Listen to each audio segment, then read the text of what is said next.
এখন আমরা দেখছি যে এই বর্ডার থেকে ভারত থেকে অবৈধ অভিবাসী বলে পুশিং করা হচ্ছে। আমরা স্পষ্টভাবে বলতে চাই, এটা হাসিনার বাংলাদেশ নয়, এটা ছাত্র জনতার বাংলাদেশ। যদি পাঠাতে হয় সেই শেখ হাসিনা এবং আওয়ামী ফ্যাসিস্টদের বাংলাদেশে পাঠান, আমরা এই জুলাই গণ অভ্যুত্থানের বিচারের আওতায় তারা নিয়ে আসব। আসসালামু আলাইকুম প্রিয় পঞ্চগড়বাসী, আমরা দেশ গড়বার লাগি জুলাই পদযাত্রা শুরু করছি।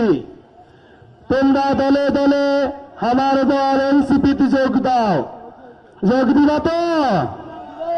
পদযাত্রায় যোগ দিবেন আপনারা? সারা দেশে জাতীয় নাগরিক পার্টি এনসিপির উদ্যোগে এই জুলাই মাসে শুরু হয়েছে দেশ গড়তে জুলাই পদযাত্রা।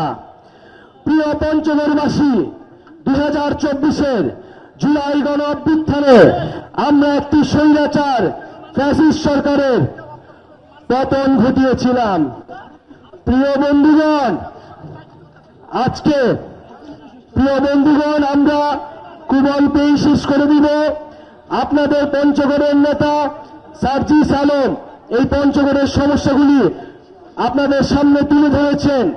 এইখানে চাঁদাবাজি, দখলদারিত্ব, এই এলাকার মানুষের স্বাস্থ্য সমস্যা, চা শ্রমিকদের মজুরি সমস্যা তারা আপনাদের সামনে তুলে ধরেছে। ইনশাআল্লাহ আমরা একটা নতুন রাজনীতির উদ্দেশ্যে সংগঠিত হয়েছি। আমরা আপনাদের কাছে এসেছি যে আমরা গণ অভ্যুত্থানের পরে রাজপথ থেকে সরে যাইনি। কেসারেন শেকড় থেকে শিখরে আমরা রাজপথে আছি, আপনাদের অধিকারের জন্য লড়াই করছি। এই পঞ্চগড় বাংলার এই দাবিদের উত্তরের দরজা, উত্তরের অদম্য পাহারাদার। কিন্তু আমরা দেখি এই সীমান্তে ভারতীয় বিএসএফ দ্বারা আমাদের বাংলাদেশিদের নির্মমভাবে খুন করা হয়। এই সীমান্তে হত্যাকাণ্ড এই 50 বছরেও কোনো সরকার বন্ধ করতে পারে নাই।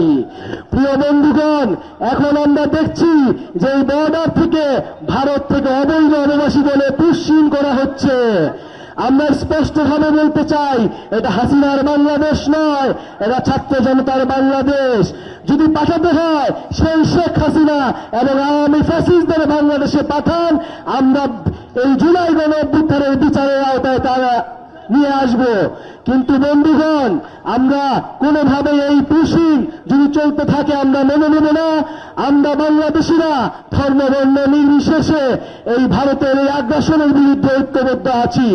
প্রিয় বন্ধুগণ, জুলাই গণ অভ্যুত্থান থেকে শুরু করে এই ছাত্র তরুণদের যে জোয়ার শুরু হয়েছে, সেটি এই তেতুলিয়া থেকে শুরু করে টেকনাফ পর্যন্ত স্রোতে ভাসিয়ে নেবে, এটাই আমাদের কামনা। ইনশাআল্লাহ আমরা আগামী সংসদ নির্বাচনের আগেই আমরা বলেছি একটি নতুন সংবিধান এবং এই জুলাই গণ অভ্যুত্থানের বিচার এবং রাষ্ট্রের মৌলিক সংস্কারের মধ্য দিয়ে আমরা বাংলাদেশের গণতন্ত্র নিশ্চিত করব। ততক্ষণ পর্যন্ত আমাদের সাথে থাকুন, আমাদেরকে সমর্থন দিন। ইনশাআল্লাহ আপনারা আমরা একসাথে আমরা যে স্বাধীনতা এনেছি, যেই মুক্তি এনেছি, সেই স্বাধীনতা এবং এই মুক্তি আমরা রক্ষা করব। আজকে বিদায় নিচ্ছি। ইনশাআল্লাহ আগামীতে পঞ্চগড়ের মাটিতে আবারও দেখা হবে এবং 3রা আগস্ট ঢাকায় শহীদ মিনারে আপনাদের আমন্ত্রণ জানিয়ে যাচ্ছি। সারা বাংলাদেশের মানুষের আশা আকাঙ্ক্ষার ইস্তেহার পাঠ হবে সেই দিন। আসসালামু আলাইকুম।